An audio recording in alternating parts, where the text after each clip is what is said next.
എന്താ നിനക്ക് പറ്റിയേ? ഒന്നുമില്ലടാ, ഞാനേ ചില കാര്യങ്ങൾ ഓർത്തോണ്ടാ വണ്ടി ഓടിച്ച. എടാ, തോമസ് വൈദ്യന്റെ മരുന്നിന് എന്തൊരു ശക്തിയല്ലേ. എന്നിട്ടും നിനക്ക് നടക്കാൻ പറ്റില്ലല്ലോടാ. അത് നടക്കാൻ പറ്റിയില്ലെങ്കിലും എനിക്കെന്റെ 2 കാൽപാദങ്ങളും ചലിപ്പിക്കാൻ പറ്റുന്നുണ്ടല്ലോ. അതെ അതെ. ഇനി ഒരു 1-2 തവണ കൂടി അവിടെ വന്നു കഴിഞ്ഞാ ഈ കാൽപാദത്തിന്റെ ചലനം കാലിന്റെ മുകളിലേക്കും വ്യാപിക്കും. ഡേയ്, ഇന്നും നടക്കാൻ പറ്റൂടാ. നടക്കുന്ന നിന്നെയും കാത്ത് ഒരാള് നിന്റെ വീട്ടിലുണ്ട്. നിന്റെ മുറപ്പെണ്ണ്, എന്റെ പെങ്ങള്. അത് പിന്നെ എടാ, അവളെ ഞാനൊരു പെങ്ങളായിട്ടേ കണ്ടിട്ടുള്ളൂ. മറ്റവള് പോയില്ലടാ. അവൾ ഇനി അവളുടെ വയറ്റിൽ കിടക്കുന്ന കുഞ്ഞിന്റെ അച്ഛനോടെ പോലെ ജീവിക്കൂ. പിന്നെ നിനക്ക് അവളുടെ ജീവിതത്തിൽ എന്ത് പ്രസക്തിയാ ഉള്ളത്? എന്ന് വെച്ചാ ഞാൻ സ്വാതിയെ കല്യാണം കഴിക്കണം. എടാ, മഞ്ജുവിനെ ഞാൻ മോഹിച്ച് കല്യാണം കഴിച്ചതാ. എന്നിട്ട് അവൾ എന്നെ തേച്ചിട്ട് പോയി. നമ്മൾ 2 കുടുംബങ്ങൾ തമ്മിലുള്ള ബന്ധം ദൃഢമാക്കാൻ എന്റെ പെങ്ങളെങ്കിലും നിന്റെ വീട്ടിൽ വേണ്ടടാ.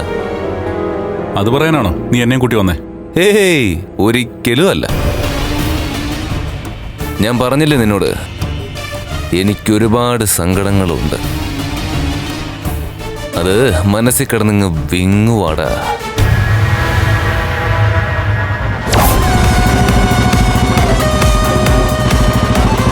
മാർക്കോ,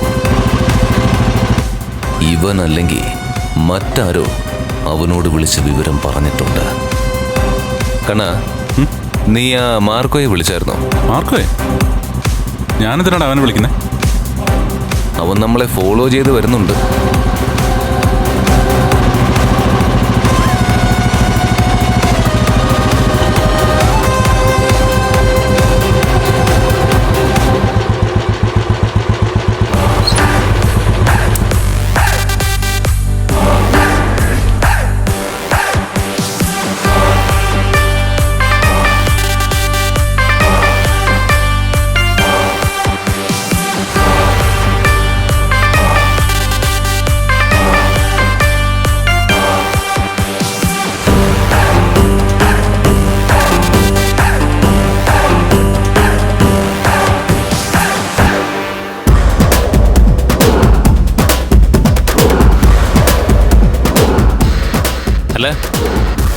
രണ്ടാളും കൂടി എങ്ങോട്ടാ?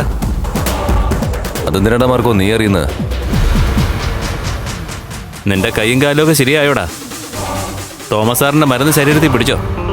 അങ്ങനെ പിടിച്ചോണ്ടല്ലേ മാർക്കോ എനിക്ക് ഡ്രൈവ് ചെയ്യാൻ പറ്റുന്നത്. സാറേ, ഇവനോടൊപ്പം എങ്ങോട്ടാ? എങ്ങോട്ടെങ്കിലും ആയിക്കോട്ടെ.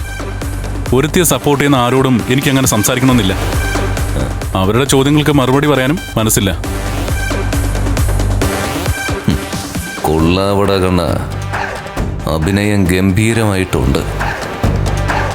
മാർക്കോ, ഞങ്ങൾക്ക് കുറച്ച് സംസാരിക്കാനുണ്ട്. അതിന് നല്ല ശാന്തമായൊരു സ്ഥലം തേടി പോവാ. നീ സാറിനെ കൊല്ലാനൊന്നും കൊണ്ടുപോകല്ലോ? അല്ല, ആളും പേരും ഇല്ലാത്ത ഈ വഴി പോകുന്നതുകൊണ്ട് ചോദിച്ചതാ. എന്നെ മേഘൻ എന്ത് ചെയ്താലും അതിന് നിനക്ക് നഷ്ടമൊന്നുമില്ലല്ലോ മാർക്കോ. അങ്ങനെയൊന്നും പറയാതെ സാറേ. മഹാലക്ഷ്മി സാറിനോട് ചെയ്തത് ശരിയാണെന്നൊന്നും ഞാൻ പറയുന്നില്ല. പക്ഷേ ഇപ്പോഴും നിങ്ങൾ രണ്ടാളോടും എനിക്ക് സ്നേഹമുണ്ട്.